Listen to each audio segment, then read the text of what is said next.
త్రిపుర ఇలా కూర్చున్నావంటే వాళ్ళనితో మాట్లాడాలంట. రా వెళ్దాం. పర్లేదే, నాతో మాట్లాడాలని అపాయింట్మెంట్ కూడా తీసుకున్నారన్నమాట. వెరీ గుడ్, లోపలికి పంపించు. ఏవే, ఎందుకే నన్ను ఇలా సతాయిస్తావు? వాళ్ళ గురించి నీకు తెలుసు కదా. నువ్వేరా అమ్మా. నేను వస్తానమ్మా, కానీ వాళ్ళు చూడ్డానికి వచ్చింది నీ కోడల్ని కదా. ఆ మహారాణి ఎక్కడో ఇంకా రాలేదనుకుంటా. నేను ఇప్పటికే సగం చచ్చున్నానే, ఇంకా ఎందుకు నన్ను చంపుకు తింటావు? తను తర్వాత వస్తుంది, ముందు నువ్వు రా అమ్మా. లే. ఆగు. ఏం చెప్పావు వాళ్ళకి? టాబ్లెట్ వేసుకున్నానని చెప్పావా, వేసుకొని వస్తానని చెప్పావా? వేసుకున్నావని చెప్పానే. పద.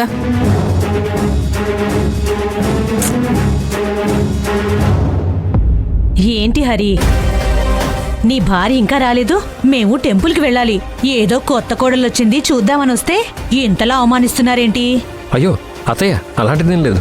తను మామూలుగా అయితే ఈ పాటికి వచ్చేసి ఉండాలి. ఆఫీస్లో వర్క్ లోడ్ ఎక్కువ ఉన్నట్టుంది. నేను కాల్ చేసి కనుక్కొని ఇప్పుడే చెప్తాను.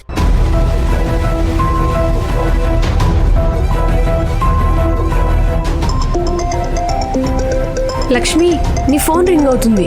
అయ్యో, ఫోన్ అక్కడ పెట్టిన సంగతి మర్చిపోయాను. ఇంటి నుంచే ఫోన్ చేసి ఉంటారనుకుంటా. హలో లక్ష్మి, ఎక్కడున్నారు? ఇంకా బయలుదేరలేదేంటి? ఏమండి, పని ఇంకా పూర్తవ్వలేదు. అనుకోకుండా అర్జెంట్ లోడ్ పంపించాల్సి వచ్చింది. మీకు ఫోన్ చేశాను, కానీ ఫోన్ నాట్ రీచబుల్ అని వచ్చిందండి. అది కాదు లక్ష్మి, మీకు చెప్పాను కదా రావాలని. వస్తానని చెప్పారు కదా, కొంచెం తొందరగా రండి. అలాగేనండి. మీరు ఓకే ఓకే. హలో, వచ్చేస్తుంది అత్తయ్య, బయలుదేరుతుంది. ఏమైందే? ఏమన్నాడు మా అన్నయ్య? ఆయనకి నా మీద కోపం వచ్చినట్టుంది. అయ్యో, ఏమన్నాడు? నన్నెప్పుడు లక్ష్మి లక్ష్మి అని ప్రేమగా పిలిచేవారు. ఇప్పుడు విసుక్కుంటున్నారు. నాకు అర్థమవుతుంది ఆయన నా మీద కోపంగా ఉన్నారని. నువ్వు అనవసరంగా టెన్షన్ పడకు.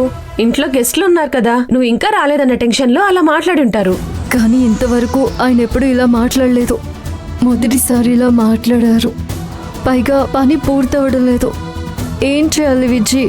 ఇంకా ఎంతుందే వర్క్? ఆల్మోస్ట్ అయిపోవచ్చింది. ఇంకొక 10 క్లాత్స్ స్టిచ్చింగ్ చేయాల్సి ఉన్నాయి. ఎలా పూర్తి చేయాలో అర్థం కావట్లేదు.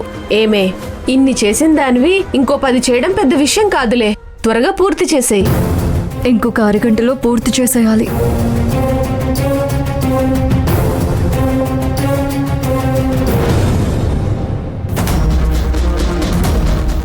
రా రామ్మా.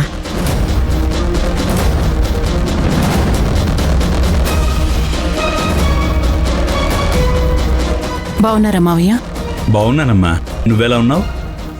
బాగున్నాను. ఏంటమ్మా త్రిపుర, తలనొప్పి తగ్గిందా?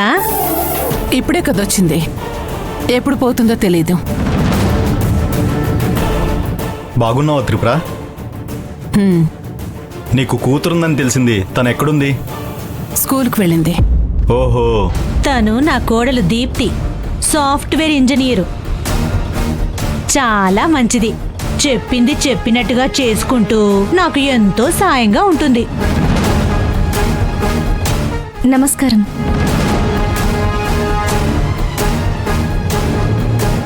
హరి, బ్యాంకులో పనిచేస్తున్నావు కదా, వర్క్ అంతా ఎలా ఉంది? అంతా బాగుంది మావయ్య. అన్నయ్య, అదంతా మీదే అన్నయ్య. సమయానికి మీరు చెప్పకపోయింటే అది జరుగుండేదే కాదు. హరి కూడా చాలా కష్టపడి ఎగ్జామ్ పాస్ అయ్యాడమ్మా. తన కష్టానికి తగ్గట్టుగానే ఉద్యోగం వచ్చింది. నిజమే మావయ్య, చాలా మందికి డిగ్రీ పూర్తి చేసిన తర్వాత సరైన ఉద్యోగాలు లేవు. కానీ మీరు కరెక్ట్ టైంకి నన్ను మంచి ఇన్స్టిట్యూట్లో రిఫర్ చేయడంతో నాకు మంచి ఆపర్చునిటీ వచ్చింది. ఇంకా ఎంతసేపు ఎదురు చూడాలి భద్రావతి? నీ కోడలేంటి ఇంకా రాలేదు? టెంపుల్కి వెళ్ళాలని చెప్పాను కదా, విఐపి టికెట్స్ కూడా తీసుకున్నాం. టైం అయింది వదినా, వస్తూ ఉంటుంది. తను లేకపోతే ఆఫీస్లో ఒక్క పని కూడా జరగదు. ఎంతైనా నెలకి 75,000 జీతం కదా, ఆ మాత్రం పనుంటుంది. అదీగాక ముఖ్యమైన పనులన్నీ తనకే చెప్తారు వదినా. ఏంటి 75,000? ఏం లేదు 75,000 గొప్ప జీతం అని చెప్తున్నావు కదా మేం నెలకి మా కార్లకే 30,000 రూపాయల దాకా పెట్రోల్ కొట్టిస్తాం